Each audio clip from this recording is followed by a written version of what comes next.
Hi, it's Esther, and I'm here again for another episode of Exploring Creativity, and I'm glad you could make it back with me. So Exploring Creativity is about a short moment I take to talk about some art that I did in the past. Obviously, I can't talk to you about the art in the future. To take a few minutes to look at some pieces and go a little bit more in depth as to what and why and how and decision making and whatever other strangeness or idiosyncrasies may have gone into the work, so that you could actually, appreciate it more. Because it's abstract, and abstract work, some people don't always connect to it right away, and there's usually stuff going on. Although I believe abstract work is totally not abstract work. My abstract work is something that you can identify with within your own vocabulary. You just take yourself to it and you're there. So before we get into looking at the drawings, the Inky drawings I have to share with you tonight on bizarre photographic paper, I'm not even sure it is photographic paper, let me remind you, you can find all this work and more on my website, esthersharo.com. And also, if you like this video, there's more of them. You can obviously find them on the Facebook page that you're watching now. But I've also put them all onto a YouTube station called, originally, esthersharo.com. So you can check that out there. And you can get to it through my website. You can get to everything through my website, or everything. I've done clothing line, the YouTube channel, Patreon, all the prints, paintings, sculptures throughout the years, and check it out. So now the reason I'm here, and hopefully the reason you're here, is to talk about some contemporary art that has been made in a rather contemporary amount of time. Okay, these are older pieces.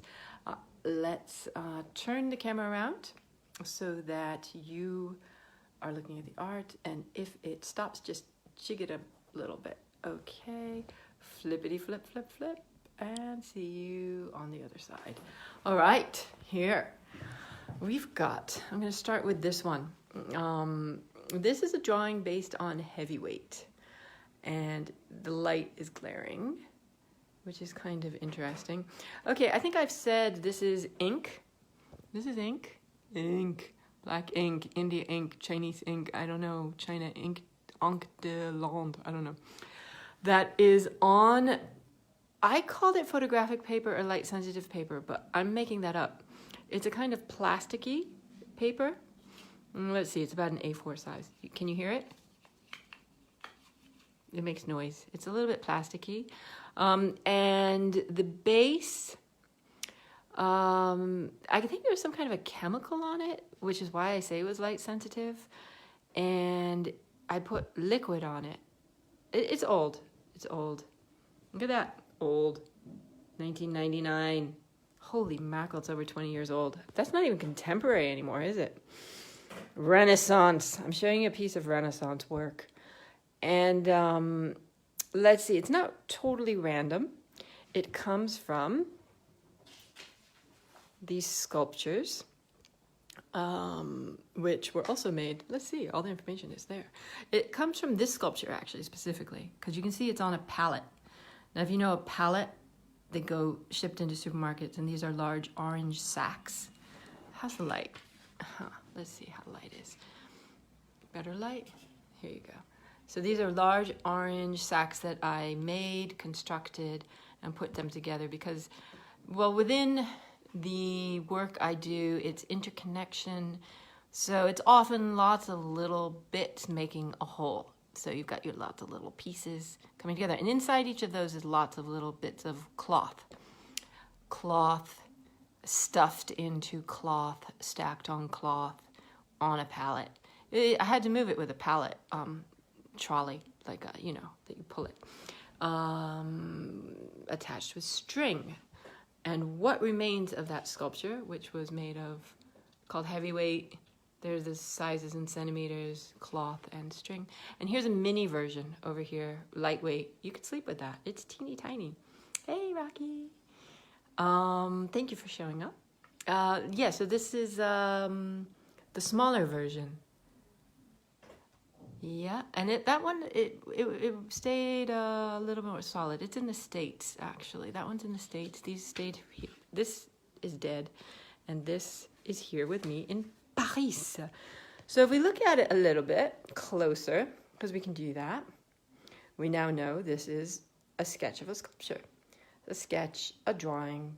Maybe, in fact, who knows? Maybe the sculpture was made just so that this drawing could exist. You never know that. You look at people and you know all about them. You don't know about their mother. And maybe their only point of the mother, oh my God, this sounds so terrible, is that that person existed. I don't know. Maybe the mother was the greatest. Who knows? But sometimes something exists just so that something else can exist. But that happens every single day. You take a right turn, which you didn't mean to take, but something amazing happens because of it. But let's get back to the drawing, because that's really what this is about. So this is a mishmash underneath it of randomness that happens when you pour liquid onto bizarre chemical plastic paper. Kind of like, look at, I'm using visual aids. We spoke about weathered a few weeks ago. And weathered is also something where you've got randomness behind and then you have specificity in front. Because heck, nothing like a bit of contrast to like spice things up a little. So we're spicing them up. Now we're spicing them up maybe less than weathered, because heck, look at weathered.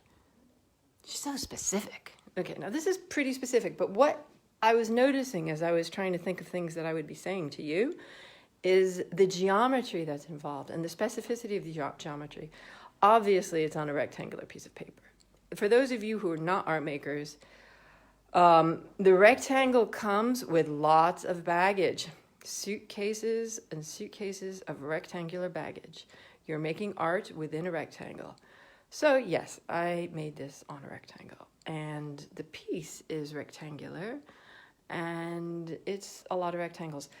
And yet, there's a hodgepodginess and there's a reaction to it. And the liquid element gave it that patinaed, like that. I don't know how that's coming out on your screen, but in front of my face, it's a very bright, crazy orange. We've got some good orange going on up here. So crazy things happened with the colors, just, you know, like this patinaed.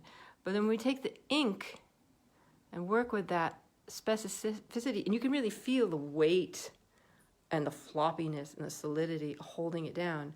But also, we've taken these and put it within its own space. You create the space, which creates a rectangle, and you get the feeling of it holding its own space here. I mean, obviously I could have made it like this.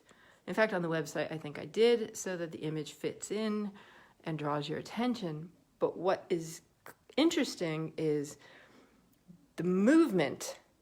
Here we're keeping it in there. We're moving the diagonal lines, pushing it right in, right up, so you get that sense of the weight. We're holding it into its space. It doesn't have to be. It could have just been floating there. But I think there's something interesting about the repetitions of these rectangulars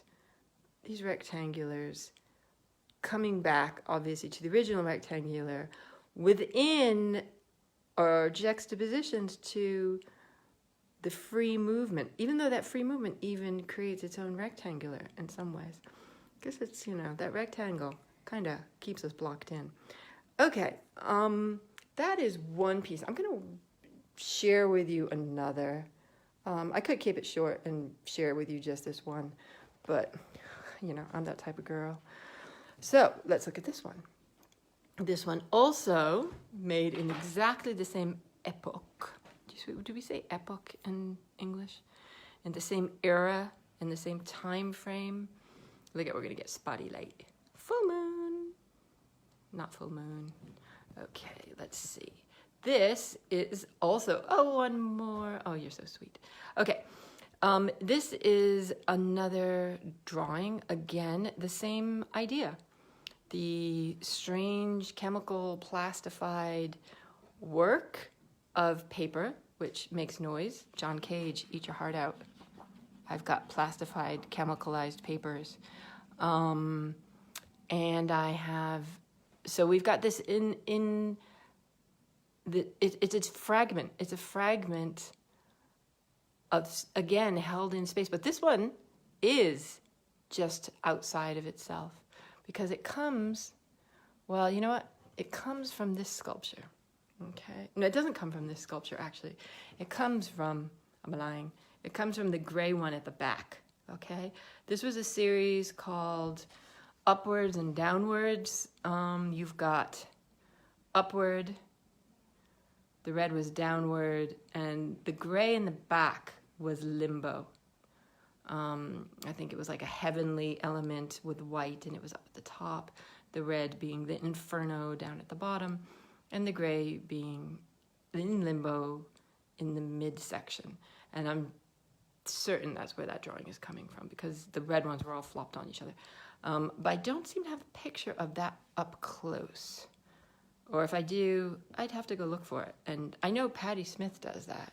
Patti Smith, holy mackerel, she's so amazing. She just kind of like turns on her camera and says, I'm going to read a passage from a book to you. But I have to go get the book. Like 5 minutes later, she gets back there. Of course, I was sitting there with bated breath the whole time, waiting for her to read her passage of the book. And then she'll talk to you about her vacuum cleaning experiences. Damn, that's power. That's intense. Me, I'm actually just going to try to talk about my art, you know. I'm not Patti Smith, not today. So, yes, what's happening? You can see what's happening. It is in random space, in contrast, not being held up. These are also rectangles. Look at that. It's within the rectangle. But this is flowing. Actually, funny enough, if Rocky is still there, there's it's like music. There's music and dance in a drawing. I feel when I talk about how my work is about interconnectivity, it's one of the interconnections of all the many interconnections is how the arts are interconnected. The drawing that inspires music, that inspires a play, that inspires a poem, that inspires a painting. And it's just like one long string connecting one to the other. It happens all the time. I'm not going to yet, well, I could give you examples. There was a painting that was inspired by a dance, but it was abstract. And then it moved on to a poem that I know of. So that happens. Within the interconnection, the arts are interconnected. So we have our strings, we have our clubs, and because I just feel like it, we have these. Let's move these over. We'll be quick. I mean, there's not much to say, is there? Just look. Look, looking is good. Looking is good. Ooh, we have a scientist in the works. A scientist has shown up. Hi, Athena. So this is yet another one of these drawings on this strange chemical paper. Hi, Rosemary. Welcome to the Inky drawings on strange photographic chemical light paper. I don't know what. Anyway, this again happened with, I think it was just water coming into it, and you know, the camera doesn't always do things justice, but there's weird stuff going on in here. And then there's specificity. That is a sculpture. Let's show you, and I don't have good pictures of this sculpture, and I think I've shown it to you before. You can see this image. But this was called a YK Rado, which was in for Yayoi Kusama, who I saw at, I think it was called the Robert Speller Gallery in New York. And it was full of these organic forms, these biomorphic forms, which opened me up from having made, wait, this is direct connection. Direct connection. We're getting to it. Where to go? Here she is. There. Tubes. Yes, you saw. I made lots and lots of tubes, straight lines. This is all cloth stuffed tubes. Did I forget to mention that? I might have. Oh, by the way, like or share or what else do you do with these videos? Support, subscribe. Anyway, let's get back to what I'm talking about. These are organic biomorphic shapes as opposed to straight line tubes, because Yayoi Kusama, hello, had done all these organic forms in cloth, and it was so obvious to me once I saw them that's what it's about, is getting the biomorphic and the organic into this incredibly organized space, and getting the organized space into the biomorphic, and the relationship of those elements. Isn't it obvious, huh? Anyway, here's a pretty drawing to go with it. So we've got little ink forms that render the sculptures. And yes, at times they were dangling. They were dangling in mid-space. I would tie them and just let them hang from places. You can kind of see their gravity is a bit different. Can you see that? Can you see that right there? Look at it. It's twisting and turning. So the sculptures were dangling, and I was drawing, and it was on plastic chemical paper, which may or may not have been photographic or light sensitive. I may have been lying. But maybe the scientist in the audience could let us know, or the photographer, if you happen to be a photographer. All right then, let's have a big view of the drawings with their sculptural components. And I figured I would just show you those drawings because every so often, this is why. Every so often, hey, I'm back. Every so often, I'm going through my work and I fall upon these drawings. And I'm like, damn, those are nice. And then I put them right back where they were. And I figured, you know what? Let's bring them out and put them on center stage and let you all have a little bit of a moment with them, instead of me just keeping them all to myself. So anyway, I'm gonna wrap up my nice little slow wrap up that I do. I think we hit upon all sorts of different subjects and thingamadoozies here, and it's always nice to share these things with you. And thanks for turning up. I really appreciate it. You know, it really is great to see you there and those hearts pumping out. Yes. Anyway, okay, I think that's about it.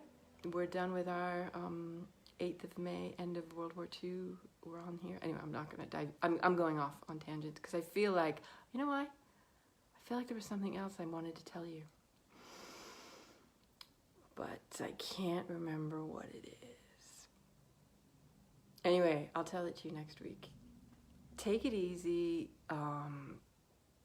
Lots of love to you. Thanks for coming. And I wish you could just come over and see it instead. But we have to make do with what we got. Take it easy. Lots of love. Bye. See you next week. Ciao, ciao.